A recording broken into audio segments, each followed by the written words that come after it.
Midas Motion Pictures presenta. Bienvenidos a Postales, un podcast de crónicas de viajes, anécdotas graciosas, tristes, románticas y todas aquellas que ocurren al viajar. Soy Sergio Tapias y esta es una nueva postal.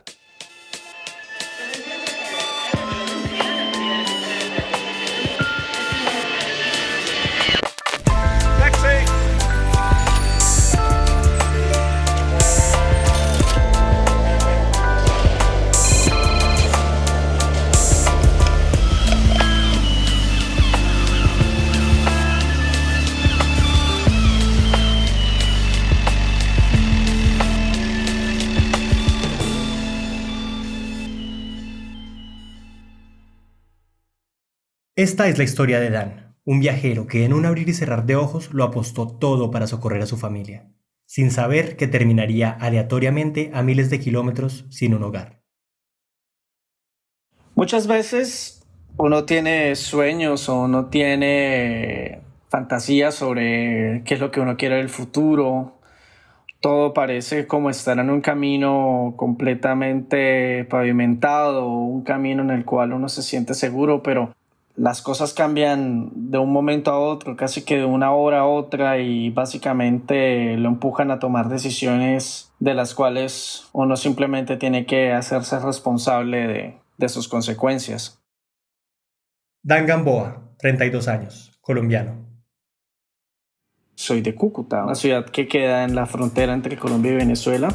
Como todos sabemos, no es una ciudad particularmente pacífica, siempre ha estado azotada por la violencia, y al ser una ciudad de frontera es una ciudad que tiene sus problemas y tiene sus condiciones sociales bastante difíciles de afrontar, y cualquier persona que haya crecido en Cúcuta sabrá lo que es estar en contacto con esa violencia desde que era niño prácticamente.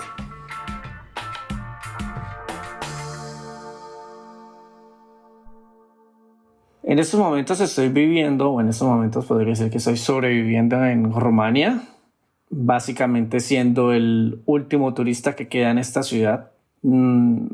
Y fueron una serie de circunstancias las cuales me llevaron a terminar viviendo aquí, después de haber estado hace 7 meses viviendo en China, siendo un ejecutivo en una empresa, con mi hogar estando tan lejos de mí en Colombia. Viendo que no importa qué tan lejos uno viaje o qué tan lejos uno se mueva, uno siempre va a estar vinculado a él. Para entender cómo Dan se quedó atrapado en Rumania, hay que retroceder un poco en el tiempo.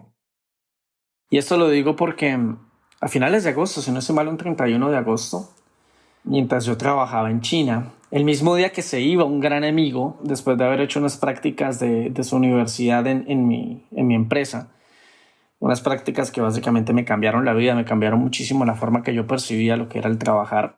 En un momento donde podría decir que yo estaba en la mejor posición laboral que he estado alguna vez en mi vida. La partida de su mejor amigo sería solo el inicio de una serie de eventos que lo obligarían a dejar China.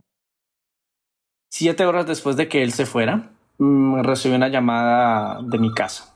Y era básicamente una llamada de mi mamá, casi que al borde del llanto, diciéndome que tenía que contarme algo.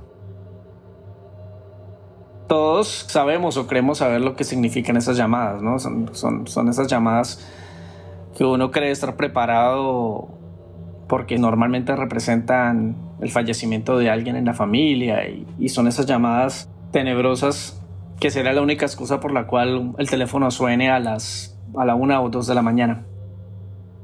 Pero en ese momento, era un día bien soleado, recuerdo muy bien, verde, el cielo estaba azul, y la llamada de mi mamá era para confirmarme, o para decirme más bien, que evidentemente había un duelo, pero era una muerte que no había pasado, sino que al parecer estaba a punto de pasar.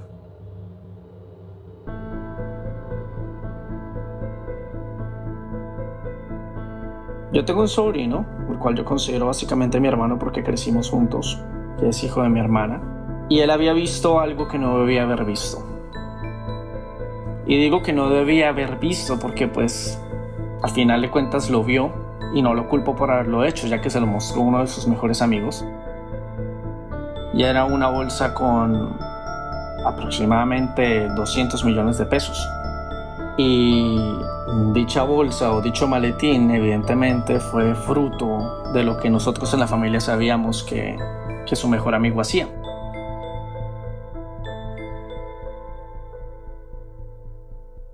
Lo que sucedió era que una semana después de que él había visto dicha cantidad de dinero, alguien entró a la casa de su mejor amigo, que aparte era vecino, y se robaron ese dinero.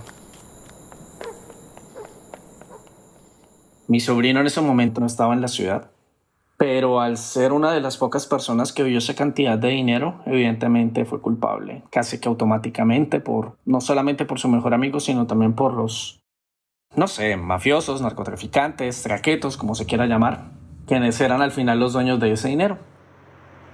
Mi sobrino fue perseguido, fue instigado, aparecieron varios hombres en su casa. Se lo llevaron, lo secuestraron durante unas horas. Le mostraron escenas de alguien siendo torturado y aparentemente muerto. Y básicamente le dijeron que si él no respondía por el dinero, en 24 horas iba a ser asesinado. Y que de él escaparse, iban a asesinar a su hija e iban a asesinar a mi hermana. Cuando mi sobrino volvió a la casa fue precisamente el momento en el cual mi madre decidió llamarme para contarme lo que estaba pasando. Pues parce, ¿uno qué hace en ese momento? La impotencia de que a pesar de que el corazón de uno está en la casa, pero uno está a 13.000 kilómetros de distancia y uno no puede hacer nada más, o bueno, uno piensa que uno no puede hacer nada más, evidentemente hizo que yo también me fracturara y llorara también, especialmente cuando escuché la voz de mi hermana. Porque pues uno piensa que la violencia en Colombia siempre está lejos de uno, siempre está en lo más remoto posible, pero no, la verdad siempre está más cerca de lo que parece, y hasta no tenerla así de cerca uno no se da cuenta que las cosas simplemente no han cambiado, o al contrario, creo que las cosas simplemente han estallado más o se han intensificado más. Durante esas 24 horas en las cuales evidentemente no pude dormir, me tocó tomar una serie de decisiones que al son de hoy no sé, pero definitivamente me cambiaron la vida una vez más. En este momento Dan se puso en contacto con personas cercanas en Colombia, que sabía le podían ayudar en estos tiempos difíciles. Fui hasta la oficina del que ese entonces era mi jefe, le conté el caso. Creo que fue una de las pocas personas que me ha visto llorar. Él entendió. Y le dije básicamente que el próximo mes no iba a estar muy en mí mismo, sino pues que entendiera lo que estaba pasando.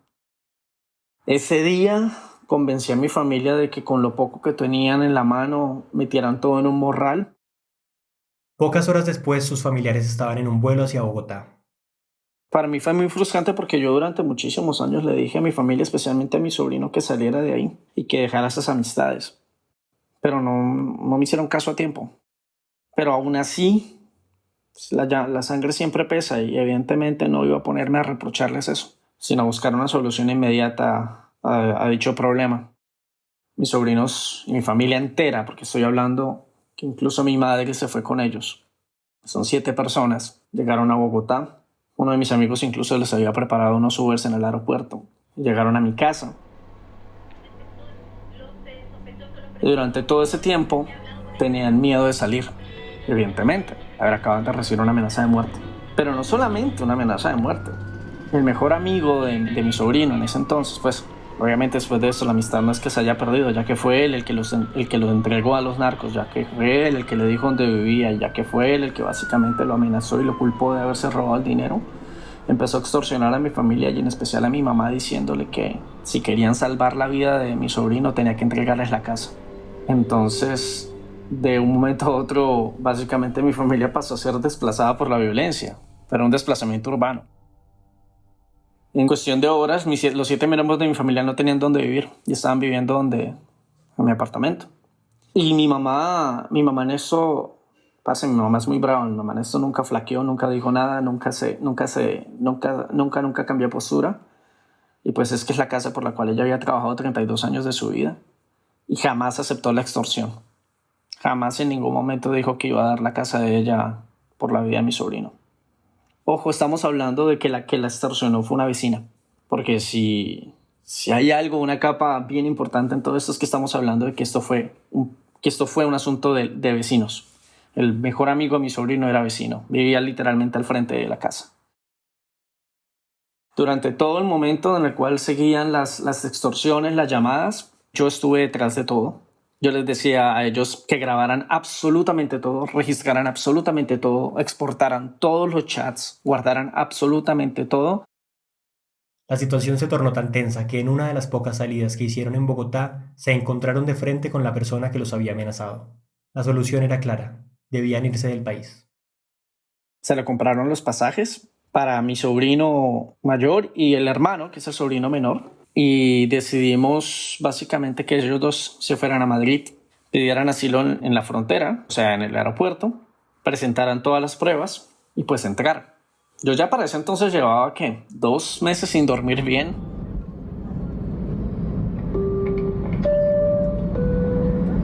Señoras y señores, bienvenidos a Madrid. Por favor, permanezcan sentados con el cinturón de seguridad abrochado hasta que se haya parado completamente. Llegan al aeropuerto, se presentan en migración, piden el asilo, los ponen en custodia y empezaron a pasar los días. Se suponía que nada más iban a estar 4. Les denegaron la primera solicitud, pidieron una revisión y ya estando 9 días ahí encerrados, llaman a mi sobrino mayor y le dicen que ha sido rechazado el asilo. Y básicamente minutos después lo montaron en un avión para Colombia. Mi sobrino menor, como los casos los toman de forma individual, mi sobrino menor fue llamado al día siguiente. Eso fue una pelea, evidentemente, porque querían irse y volverse juntos, pero pues ambos casos fueron atendidos uno por uno. Mi sobrino menor pasa, se sienta en el escritorio y empiezan a digitar su caso.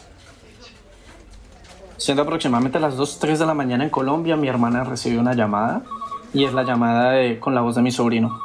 Era la primera llamada que ellos recibían desde España, porque para poder llamar al centro donde estaban, el centro de detención donde ellos estaban, tenía que ser solamente unilateral en la comunicación. Es decir, solamente la gente de afuera de Colombia podía llamarlos adentro. Ellos de adentro no podían llamar hacia afuera.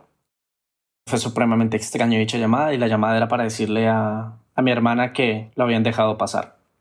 Y lo habían dejado pasar porque el sistema se cayó mientras lo iban a deportar. Esta falla en el sistema cambió por completo el panorama. Debían encontrar la manera de volver a reunirse. Y ahí fue donde nació el plan del 24 de diciembre, el plan de Navidad.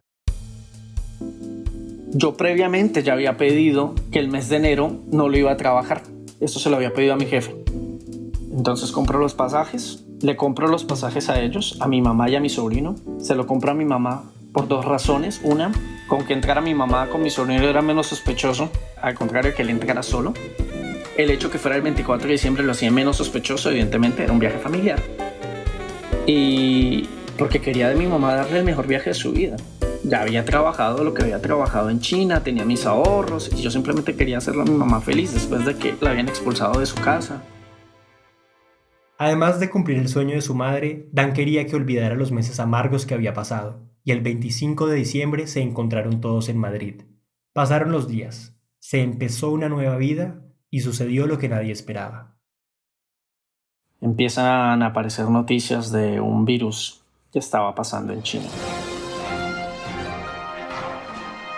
Vamos con la preocupación mundial del momento. Las autoridades chinas tomaron la decisión de aislar la ciudad de Wuhan, de 11 millones de habitantes, al igual que la cercana ciudad de...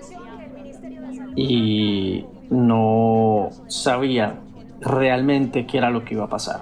Simplemente había un nuevo virus que estaba sucediendo en Wuhan. Wuhan queda a escasos 100 o 200 kilómetros de Changsha.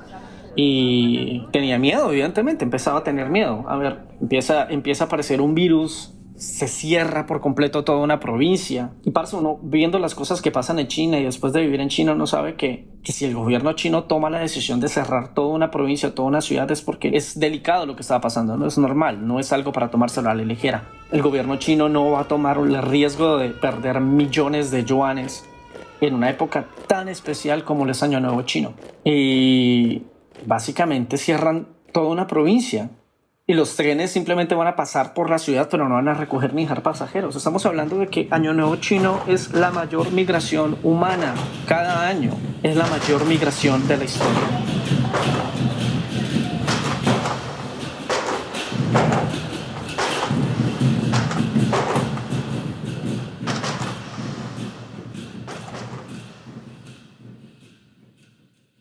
Y lo único que me disponía era simplemente hacer mi mamá feliz. Viajamos por Lanzarote, la llevé a Portugal, la llevé por Andalucía, el sur de España.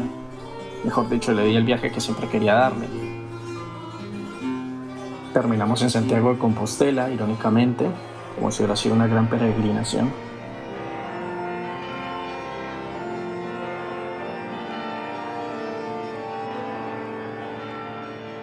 Mis boletos a China se cancelan, me mueven el pasaje y evidentemente yo no me sentía seguro de volver.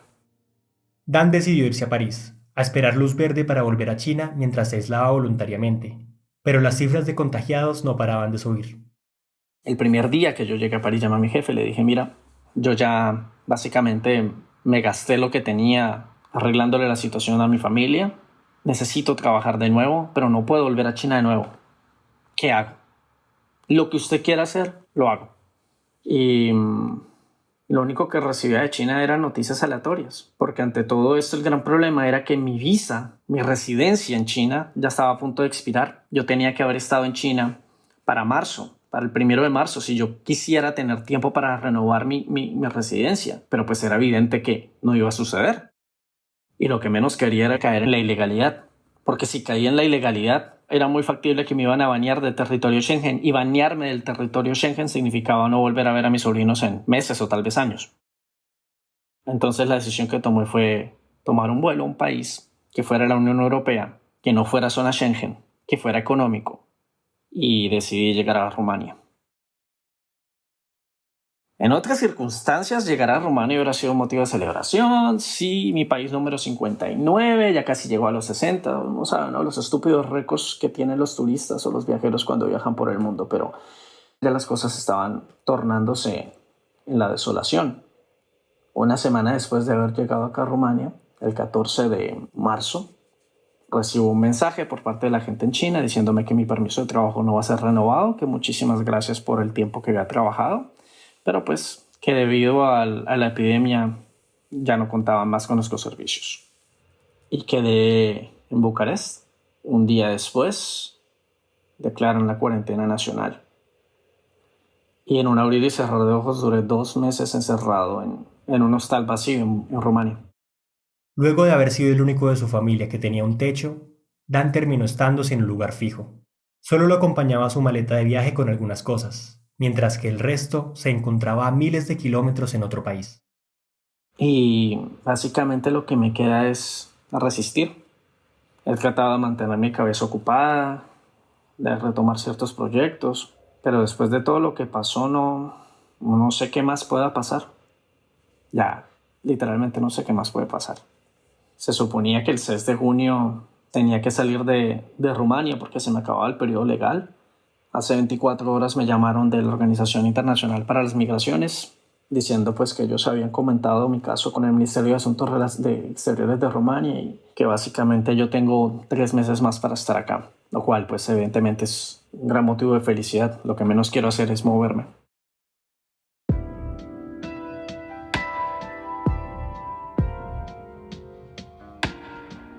Y era como la primera vez en mi vida en la cual yo ya me estaba imaginando un futuro en una empresa, o era la primera vez en mi vida en la cual yo estaba teniendo el trabajo soñado, donde veía que si bien habían problemas se estaban resolviendo. Había podido tener la posibilidad de traer a uno de mis mejores amigos a trabajar conmigo y ver que funcionaba, y básicamente mi forma de cambiar la perspectiva de trabajo cambió por completo. Me redefiní como persona, creé un perfil con el cual me pudiera sentir identificado, por fin me sentía completo a nivel laboral y a nivel artístico, a nivel como arquitecto y a nivel de nómada. Lo he pensado mucho, ¿sabes? He pensado muchísimo en qué es lo que yo voy a hacer después de esto, pero es hasta absurdo hablar de un después. Ya sé, o ya estoy consciente que a mí me gusta explorar el mundo y es mi sueño desde que yo era niño. Y aunque las situaciones cambien y a pesar de que mi cuerpo ya no es el mismo y a pesar de que me duela lo que antes no me dolía, he aprendido a vivir con lo poco y voy a seguir haciendo lo que más me gusta. Seguir contando historias alrededor del mundo hasta que vea que ya no doy más.